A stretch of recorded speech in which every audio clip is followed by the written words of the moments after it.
Il y a une demande d'appel qui vient d'être formulée par le ministre de la Justice. Et comment donc vous réagissez à cette demande d'appel? Cette injonction d'appel était un véritable scandale. Alors, j'ai cru comprendre de quelle manière il a été décidé.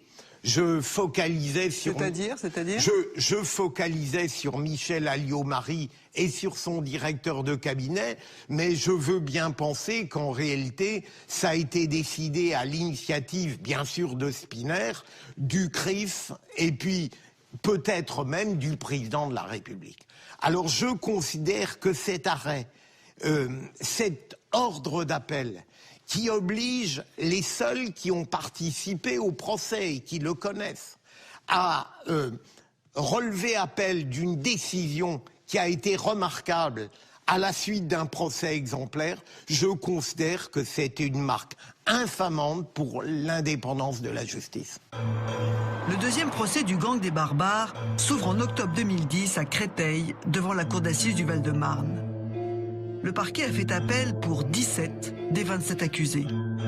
Ceux dont les peines ont été inférieures aux réquisitions de l'avocat général.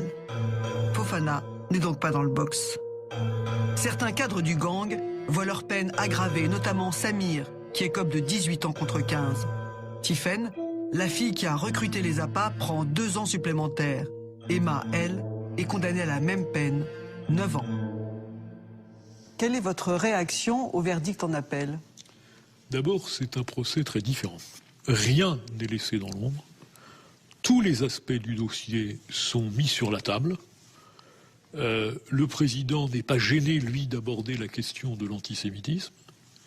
Et deuxièmement, l'avocat général porte l'accusation d'une voix ferme. Et Madame Halimi, de ce point de vue, a le sentiment que ce deuxième procès est un procès mené d'une manière exemplaire par le président et mené d'une manière exemplaire par l'accusation qui assume pleinement son rôle d'accusation. Alors ensuite, un certain nombre d'accusés voient leur peine aggravée, et nous sommes heureux de voir ces peines aggravées. D'autres voient leur peine inchangée. Nous le déplorons, je pense notamment à l'APA, parce que pour Madame Halimi, celle qui a envoyé son fils à la mort, c'est l'APA. Et on regrette de ce point de vue que le verdict n'ait pas changé.